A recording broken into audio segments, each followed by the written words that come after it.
So, this one is going to be another character creation video in my long-running series of these on this particular topic.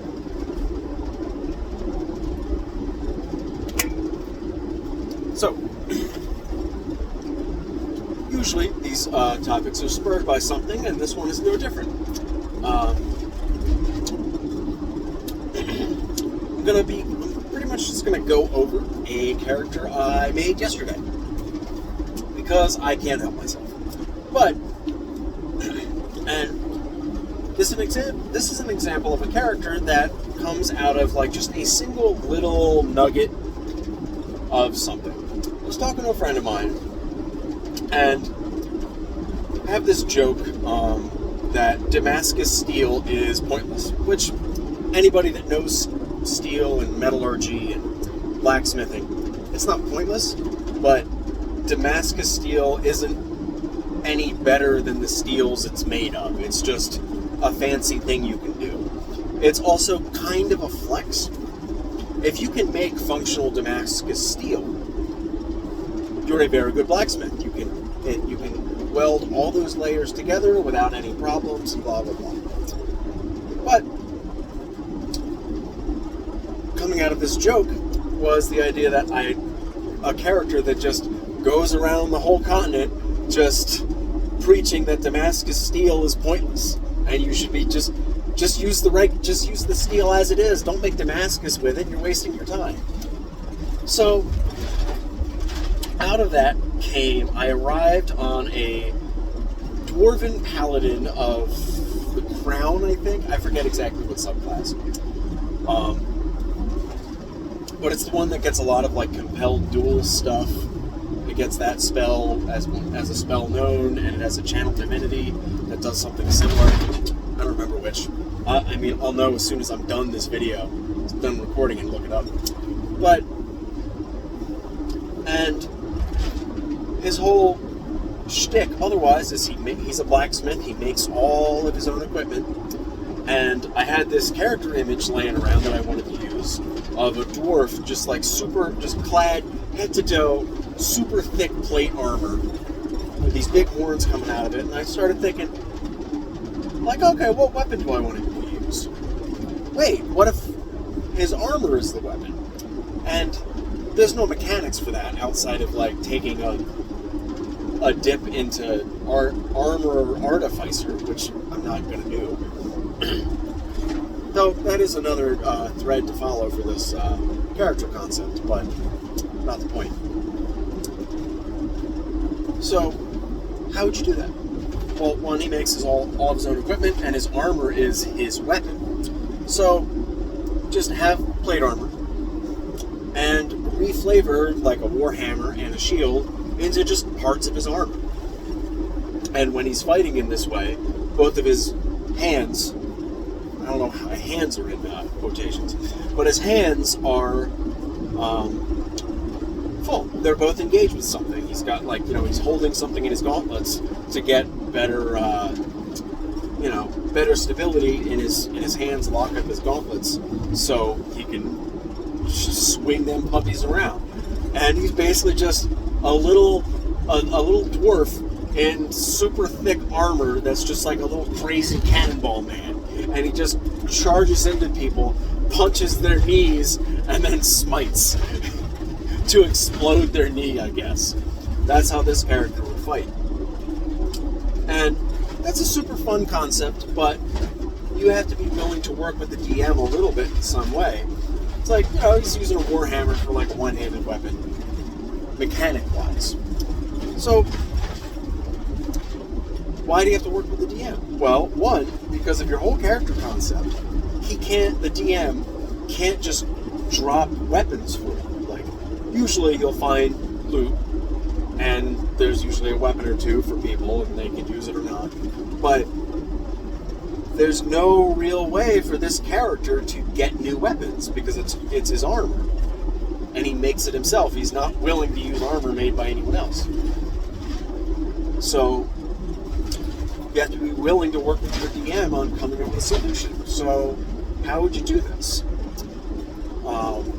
My immediate thought is you can find, instead of dropping like loot for him, this character having proficiency in like smithing tools and masonry tools and stuff like that would be able to find like ore deposits or buy billets of unique metals or enchanted billets that carry some magic with them, or like we did in Ugliest Man Alive, there's those upgrade tokens that are like a little block of upgraded or enchanted metal that allow you to create a +1 weapon, that kind of thing.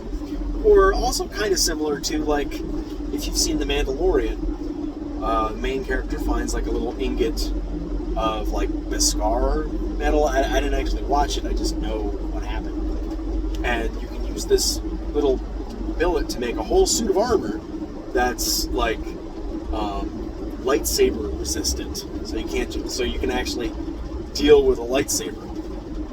So the idea would be this character can find like billets, and he can use those to upgrade his weapons and change his armor and stuff like that. So like, you know, you find a billet that's just like he has normal plate and a normal warhammer and a normal shield. Like, let's say he finds a billet, like a billet of +1. And he can use that to upgrade his armor, his shield, or his weapon in just a generic way. Then he finds, like, what I'm going to call a flame tongue billet, which it just does the same thing as a flame tongue. He can work that into his weapon. And now, as a bonus action, he can do this, and his gauntlets light on fire to do extra damage. You know, any effect you might apply to a weapon or armor, he just applies himself through getting this material. That's also a very good reward for this character, just baked right in. Like, you know, you talk about, over in the Black Mountains, there's a rare black steel there's rumored to be this magical black steel that's like finer than adamantine. You just drop that thing, and now that character is going to want to go straight fucking there to get black steel, whatever the fuck that is. So it would have to be something like that, and that's like that's not that hard to work in, really. It's just like, you know, if you were to drop a weapon intended for this character, you just drop like a billet or some metal or something. Or, you know, you make sure towns that you guys are going to, that there's, you know, a metallurgist or a blacksmith that has access to cool metals, things like that. And then this character can also tie in and upgrade, you know, the other party members' equipment, and everybody's going to like it for that reason. But one of the other things about this character is the way I'm envisioning him is at a very high level. I'm not really sure why. I just picture him as like a high level character. It's a big slowdown. So I envision him as like a high level character. I'm not really sure why, but I just kind of do. So this also gets into kind of an issue with longer-lived races, which I think I've talked about before, but not this. I've maybe touched on this exact concept. So if this character, like, let's say this character wasn't a high level, and I wrote him initially as being like over 200 years old, which for a dwarf is like middle age.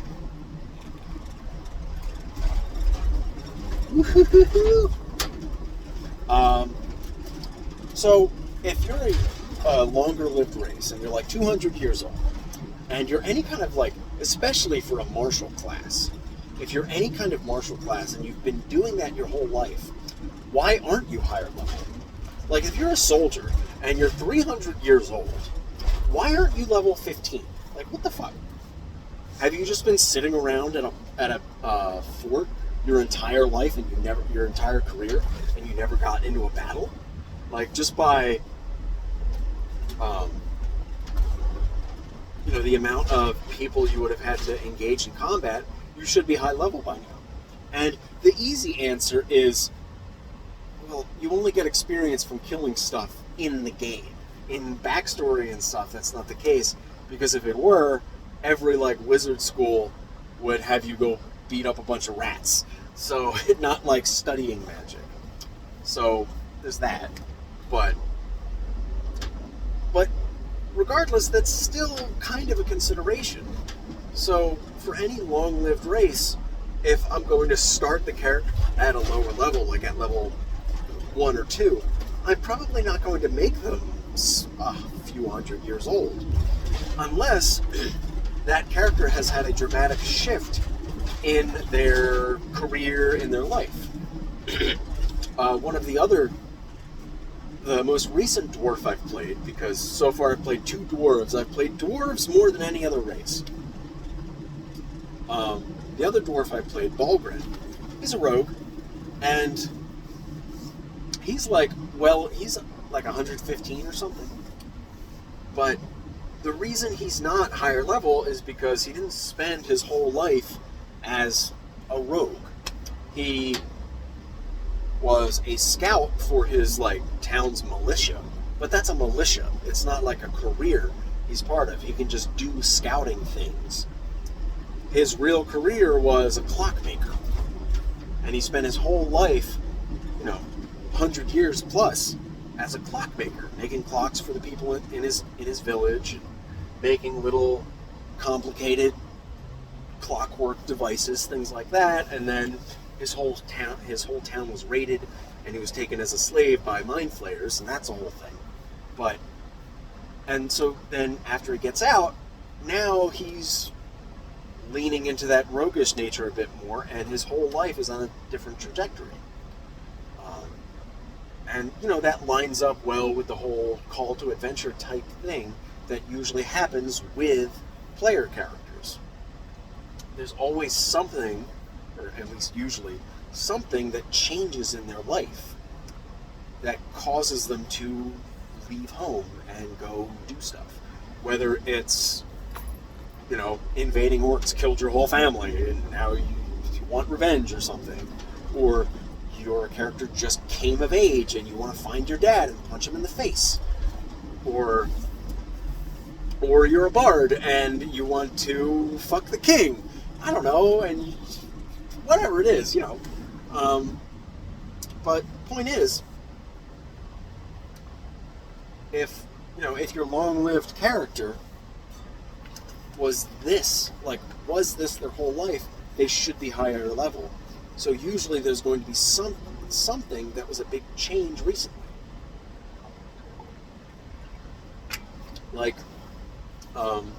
Another character I played, Sommelier, who was a warlock, I wrote in his backstory that he was a wizard for a while. He was actually a wizard. But because of that setting's magic police, he got caught with some illegal magic, and they spanked the magic out of him. They're called the Paddlers, by the way. Fantastic joke. Always great. But point is, this character was also kind of older. I wrote him to be late 30s, early 40s-ish. And pretty much the only reason he's not higher level, he's a very competent, very intelligent character. The only reason he's not higher level is because he literally got de-leveled. He got his magic taken away from him, so there's explanations like that can work. There's lots of different ways to do it. So, yeah, I guess this was a video talking about process of making a character from a little nugget, reflavoring, some other stuff touching on very old character races. I guess I went through the process of making that character enough. Just one thought leads to another. Okay, he's doesn't like Damascus. Okay, he's and then I was thinking okay, very specifically, I was thinking, okay, he doesn't like Damascus. He keeps a little piece of iron with him, like unsmelted pure iron, and it's like a centering thing. Like, okay, it's a holy symbol. He's a follower of, Moradin, because that's the god of dwarves, the god of the forge. That's really easy to do. That's, classic as a paladin of Moradin, a dwarven paladin of Moradin. And he keeps a little piece of iron in his pocket, and it's his holy symbol. Okay, cool, yeah. And he's is he a cleric or a paladin?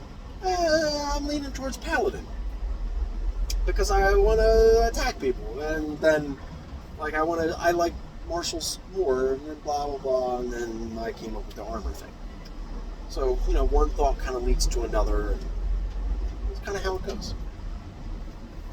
I also picture this particular character as like the old dad of the group, of whatever group he'd be a part of. And that's just kind of because that's I come up with some basic ideas for the character, and then sometimes their personality just clicks into place. You don't have to really think about anything. So that's about it.